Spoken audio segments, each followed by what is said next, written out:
having you on the program.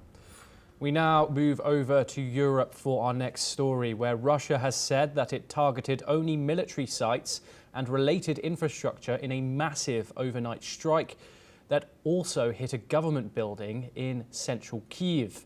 The Russian army says its forces struck Ukraine's military-industrial complex and transport infrastructure, including weapon and equipment warehouses, military airfields and site for launching long-range drones. The Russian Defense Ministry also said its forces have taken control of the Khoroshe in Ukraine's Dnipropetrovsk region. We have further global reactions of Russia's huge overnight barrage. European leaders have expressed strong support for Ukraine following Russia's strike on Kyiv's main government building. French President Emmanuel Macron condemned the drone and missile attacks, saying Russia is locking itself ever deeper into the logic of war and terror.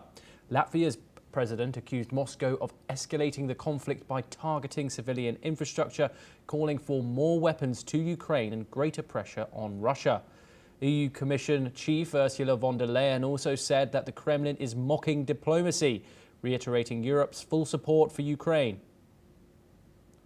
Now we have further updates from the Russia-Ukraine conflict, where Moscow's largest overnight air attack of the war has left 3 people dead, including an infant in Kyiv, whose body was pulled from the rubble. Ukrainian officials have stated this today. Reactions have come in from residents in Kyiv following the attack. Let's listen in to what some of them had to say.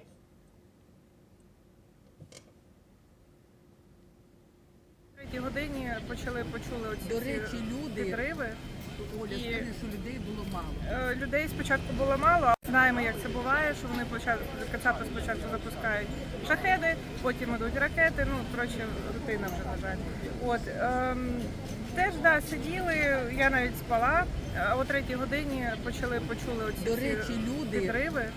Оля, скажи, що людей було мало. Людей спочатку було. Joined by Major General Gigi Davidi. He's a global strategic defense expert and he joins us live from New Delhi. Major General Davidi, thank you very much for joining us here on the program. Pleasure. Russia has said that it only targeted military sites and related infrastructure in these huge overnight strikes. However, Ukrainian authorities have confirmed that civilians have been killed in these strikes on the Ukrainian capital and elsewhere in Ukraine, by the way. Do you think that Putin's and Russia's words here are correct, given the fact that it does conduct these huge aerial barrages when it says it wants peace? Well, Thomas, first and foremost, we need to understand that President Putin is not serious to end the war anytime soon. And his current strategy to fight the war is two-pronged. One is the aerial warfare. Through the aerial warfare, drone strike, air strikes, Russian forces are targeting Ukrainian military infrastructure, energy, and also logistics. Primary aim is that to degrade Ukrainian fighting potential. And in that, definitely there would be casualties to the civilians because there's always collateral damage. And while Russians may claim that they have only targeted the military installations or related infrastructure, but you cannot just have very pinpointed strikes, so collateral damage does take place and would have taken place. On the ground, the Russian forces are making tactical gains, small gains, which will give them better bargaining position when and at what time there is either ceasefire or there is a cessation of hostilities. So therefore, they are moving on 2 prongs. One is the aerial warfare, one is the ground warfare. But we need to understand few things which are playing at the mind of President Putin. Today, President Putin is no more isolated. He is very much on the global scene. You saw that in SEO, and also he attended the 80th Victory Parade in Beijing, so he is not isolated. he is in fact very much on the global scene. And secondly, he has put certain conditions on Ukraine that he wants at least complete Donbass, that is about 30% of our territory. On the other side, European nations are rallying together. They are preparing for some kind of post-secession security guarantees. But I feel that currently, I don't think President Putin is in mood to end the war. He'll continue his current pattern, aerial strikes to degrade Ukrainian fighting potential and morale of the nation, and on the ground make tactical gains so that he has a good bargaining position whenever negotiation starts. Thomas. Yes, and Major General, of course, we've seen a wide plethora of European leaders speak out about these strikes on the Ukrainian capital and other parts of the country. Do you think that Europe, given its geographical importance in this war and the countries surrounding Ukraine, do you think they have been doing enough in supporting Kyiv in this battle? Well, that's a big question mark. Well, I can say that they have been doing, but I don't think they have been doing enough, because had they done enough, then at least Ukraine would have got better results in the war that is going on.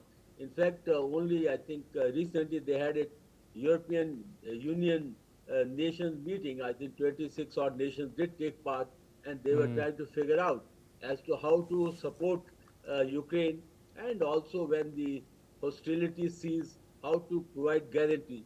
But Thomas, the reality is that they have only gone like half a step up, but the Ukraine hasn't got the kind of support that is needed to fight out Russia, especially if you talk about Air Force, you talk about the air defense missile system, and even on the ground equipment.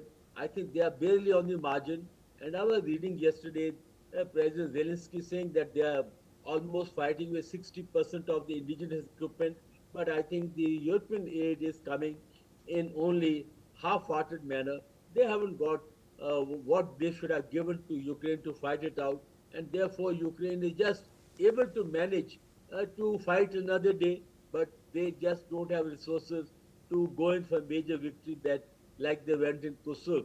So I think if this kind of thing continues, I feel that this type of slow-level war will continue. I don't see this ending anytime soon. Thomas. Well, yes, of course. Well, Major General, that leads me on to my next question. EU Commission Chief Ursula von der Leyen has said that the Kremlin is mocking diplomacy.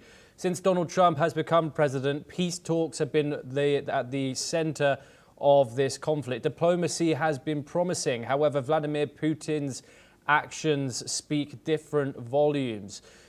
Given the state that this war is in, do you see this ending anytime soon? Well, it is now, the war is in the like a meat grinding war. It is almost in status stalemate. But President Putin is convinced that he is winning, while I don't think he is winning, and if at all he is making small gains, that is coming at a huge cost in terms of casualties and I think loss of their equipment, because they are taking very heavy casualties. But as it stands now, the peace initiatives like the one at Alaska between President Trump and President Putin, they hasn't made any headway, because simply President Putin is not prepared to end the war anytime soon, because he feels that he is winning and he can make further gains. That is one fallacy and delusion. And secondly, as I brought out, that European nations or America are not doing enough to help out Ukraine or to arm Ukraine so that they can put up a better resistance. So I think in this case, President Putin is going to buy time, and now soon the winters will come. In the winters, of course, the pace of operation slow down further. So I think in next 2 to 3 months, until there is something dramatic that happens, or President Putin is convinced that he has been able to gain the upper hand and he goes over the negotiation table, I think we'll see this meat grinding type of war continuing for a few months to come, at least. Thomas. Major General Dwivedi, pleasure to have you.